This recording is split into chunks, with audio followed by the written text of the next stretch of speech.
NCP സംസ്ഥാന executive committee യോഗത്തിൽ ബഹളം എന്ന വാർത്ത വരുന്നു. തോമസ് കെ തോമസിനെ അധ്യക്ഷ സ്ഥാനത്ത് നിന്ന് മാറ്റണം എന്നൊരു വിഭാഗം ആവശ്യപ്പെട്ടു. PC ചാക്കോ യോഗത്തിൽ നിന്ന് ഇറങ്ങിപ്പോയി. റാഫി കരിമുണ്ട് ഇപ്പോൾ കൊച്ചിയിൽ നിന്ന്. റാഫി, കഴിഞ്ഞ ദിവസമാണല്ലോ മുംബൈക്ക് പോയത് നേതാക്കൾ. ഈ തർക്കം ഇപ്പോഴും തുടരുകയാണോ?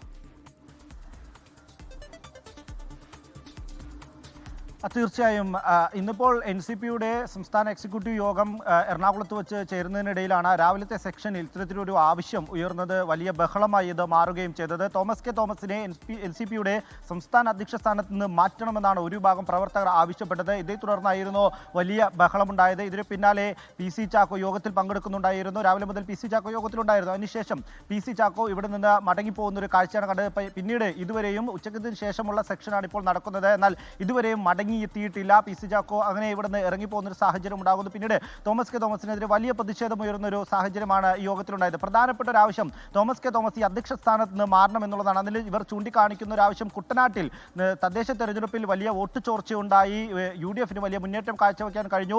ഇത് തോമസ് കെ തോമസ് അറിഞ്ഞില്ല. അവിടെ ഉണ്ടായ പ്രവർത്തനങ്ങളിൽ വീഴ്ച സംഭവിച്ചു. ഒപ്പം തന്നെ സംസ്ഥാനത്ത് തെരഞ്ഞെടുപ്പുമായി ബന്ധപ്പെട്ടുകൊണ്ട് നേരത്തെ തന്നെ LDFിൽ കൂടുതൽ സീറ്റുകൾ ചോദിച്ചു വാങ്ങാൻ തോമസ് കെ തോമസിന് കഴിഞ്ഞില്ല. ആ നിലയിലുള്ള രൂക്ഷമായ വിമർശനമായിരുന്നു യോഗത്തിൽ ഉയർന്നത്. ഇതിന് പിന്നാലെയാണ് അദ്ദേഹത്തെ മാറ്റണമെന്നൊരു ആവശ്യം ഒരു ഭാഗം പ്രവർത്തകർ മുന്നോട്ട് വച്ചത്. ഈ ആവശ്യം അദ്ദേഹത്തെ മാറ്റണമെന്ന് ആവശ്യപ്പെടുമ്പോൾ തന്നെ ഇതേ സ്ഥാനത്തേക്ക് PC ചാക്കോയെ മടക്കി കൊണ്ടുവരണമെന്നുള്ള ഒരു ആവശ്യവും പ്രവർത്തകർ മുന്നോട്ട് വച്ചു. എന്തായാലും ഇതുമായി ബന്ധപ്പെട്ടുള്ള ചർച്ചകൾ ഇപ്പോഴും തുടരുകയാണ്. 4 മണിക്ക് ഈ യോഗത്തിന് ശേഷം ഈ നേതാക്കൾ മാധ്യമങ്ങളെ കാണുമെന്ന് നിലവിൽ അറിയിച്ചിട്ടുണ്ട്. AK ശശീന്ദ്രൻ അടക്കമുള്ളവർ നിലവിൽ യോഗത്തിൽ പങ്കെടുക്കുന്നുണ്ട്. ഒപ്പം തന്നെ തോമസ് കെ തോമസും യോഗത്തിലുണ്ട്. ഈ അല്പസമയം മുമ്പ് തോമസ് കെ തോമസ് യോഗത്തിൽ ഈ പ്രവർത്തകരോട് സംസാരിച്ചിരുന്നു. ഇനി എന്തായാലും ഇതുമായി ബന്ധപ്പെട്ടുള്ള കാര്യങ്ങളിലേക്കാണ്. ഇന്നലെ തന്നെ തോമസ് കെ തോമസ് ഈ കുട്ടനാട്ടിൽ വീണ്ടും മത്സരിക്കുമെന്നുള്ള കാര്യം വ്യക്തമാക്കിയിരുന്നു. ഇതിനെതിരെയും ഒരു ഭാഗം പ്രവർത്തകർക്ക് ശക്തമായ എതിർപ്പുണ്ട്. ഒപ്പം തന്നെ LDFിനെ സംബന്ധിച്ചിടത്തോളം ഈ NCPയിൽ ഉണ്ടാകുന്ന ഇത്തരം പ്രശ്നങ്ങൾ വരുന്ന നിയമസഭാ തെരഞ്ഞെടുപ്പിൽ അത് ഏത് രീതിയിലായിരിക്കും ബാധിക്കുക എന്നൊരു ആശങ്കയുമുണ്ട്.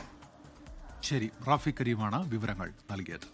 ലോകത്തെവിടെയായാലും ഏത് സമയത്തും 24 വാർത്തകളും ഓഗ്മെന്റഡ് റിയാലിറ്റി പാക്കേജുകളും എക്സ്പ്ലെയിനറുകളും വിശദമായി കാണാൻ ഞങ്ങളുടെ YouTube ചാനൽ നിങ്ങൾക്ക് സബ്സ്ക്രൈബ് ചെയ്യാം.